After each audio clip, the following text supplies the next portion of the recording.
सो targets हैं high, लेकिन समझ नहीं आ रहा है कि इतने सारे सब्जेक्ट्स हैं हमारे पास, English, economics, accounts, business studies and maths, तो इन पे हम कितना कितना टाइम डेली का डिवोट करें मैम कि हम एंड में अच्छा स्कोर कर पाएँ क्लास 12th में। तो बेटा डरने की कोई बात नहीं है, हम समझते हैं कि आपकी क्या प्रॉब्लम्स हैं और इस वीडियो में मैं आपको इसी चीज़ का सोल्यूशन देने वाली हूँ।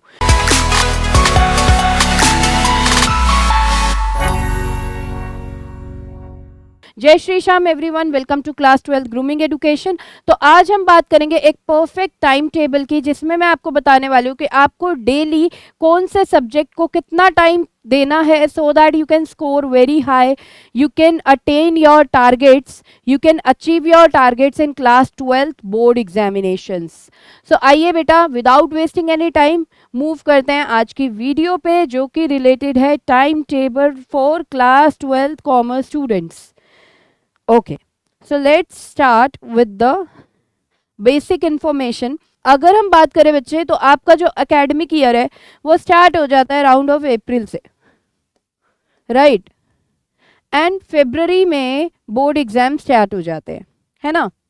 तो आपका इस बार का एकेडमिक सेशन कैसे स्टार्ट हुआ है? अप्रैल 2023 से स्टार्ट हो चुका है और फरवरी 2024 में बोर्ड एग्जाम्स क्या हैं, एक्सपेक्टेड हैं। तो अप्रैल से लेके अक्टूबर तक का जो टाइम होता है ना, ये जो टाइम स्पेन रहेगा अप्रैल 2023 से लेके अक्टूबर 2023 तक का, वो बड़ा क्रूशियल टाइम है। क्यों क्रूशियल टाइम है? क्योंकि इसके बाद ना नवंबर के अगर मैं बात करूं, तो उसके बाद बेटा नवंबर से फरवरी में आपके प्री बोर्ड स्टार्ट हो जाते हैं नवंबर से, है ना।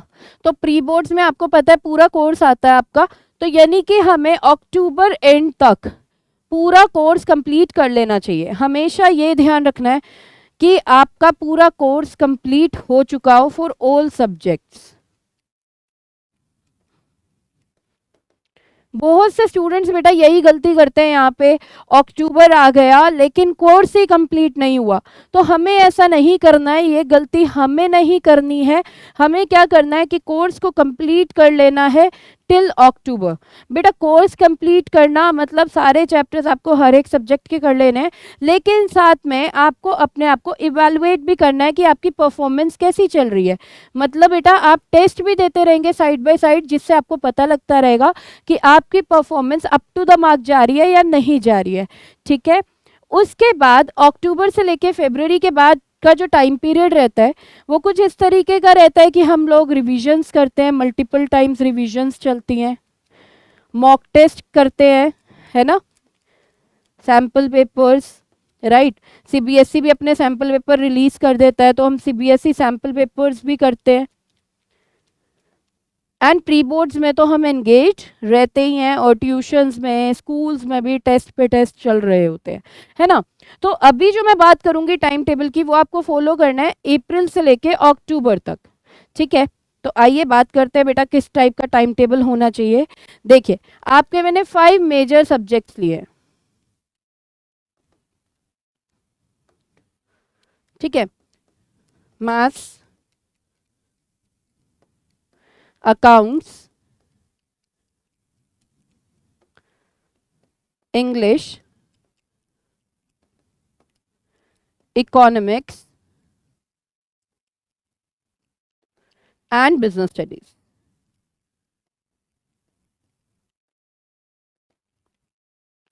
तो देखिए as we know that maths and accounts बहुत ज़्यादा प्रैक्टिकल है ना, और थ्योरेटिकल कम ही है। अगर मैं बात करूँ 90% प्रैक्टिकल है तो 10% ये थ्योरेटिकल है। मतलब ये दो सब्जेक्ट्स ऐसे हैं जो मोर प्रैक्टिकल हैं एंड लेस थ्योरी है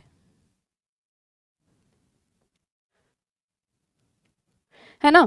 तो इस टाइप के सब्जेक्ट्स पे बेटा हमें ज़्यादा ध्यान देना है, हमें ज़्यादा टाइम डिवोट करना पड़ता है, क्योंकि प्रैक्टिकल क्वेश्चंस करने के लिए आपको स्किल्स चाहिए, प्रैक्टिस चाहिए प्रॉपर, है ना। तो यहाँ पर हमें इन दो सब्जेक्ट्स को अपने टाइम टेबल में ज़्यादा टाइम देना है डेली का। नेक्स्ट अब मैं बात करूँ इंग्लिश, जो कि प्योरली थ्योरी है।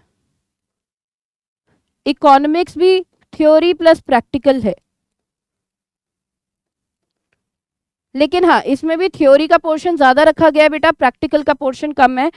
एंड बिजनेस स्टडीज़ की बात करूँ तो ये भी थ्योरी है, प्रॉपर। तो इन 3 सब्जेक्ट्स को आप कम भी टाइम दोगे as compare to accounts and maths तो चलेगा, because these subjects are more theoretical and less practical, right. और इंग्लिश और बिजनेस स्टडीज में जैसे कि मैंने आपको बताया कि वो तो थ्योरी ही है, उसमें तो प्रैक्टिकल है ही नहीं। तो आइए बेटा अब बनाते हैं बढ़िया सा टाइम टेबल। अब जैसे कि आप लोग स्कूल से आ जाते होंगे 2:30 या 3 o'clock। अब 10 बजे तो रात के कोई भी नहीं सोता है ना मैम, कैसी बात कर रहे हो, 10 बजे आजकल कौन सोता है। 11 o'clock भी अपनी स्लीप का टाइम लगाओ, उस हिसाब से मैंने ये टाइम टेबल बनाया है कि आप आराम से 6 to 7 आवर्स अपनी स्टडीज के लिए डिवोट कर सकते हो। तो आइए बेटा देखते हैं करना क्या है। देखिए, Monday, Tuesday, Wednesday, Thursday, Friday, Saturday and Sunday. चलिए, अकाउंट्स के लिए मैंने आपको क्या बोला कि ये प्रैक्टिकल सब्जेक्ट है, इसको हमें डेली 2 आवर्स डिवोट करने होंगे, ठीक है। डेली 2 आवर्स आप डिवोट करोगे, except Saturday Sunday. Saturday Sunday हमें अपना अभी के लिए, अभी मैं आगे बताऊंगी क्या करना है, इसको अभी मैं ब्लैंक छोड़ रही हूँ। ओके, तो आपको बेटा डेली 2 आवर्स डिवोट करने हैं from Monday to Friday on accountancy subject.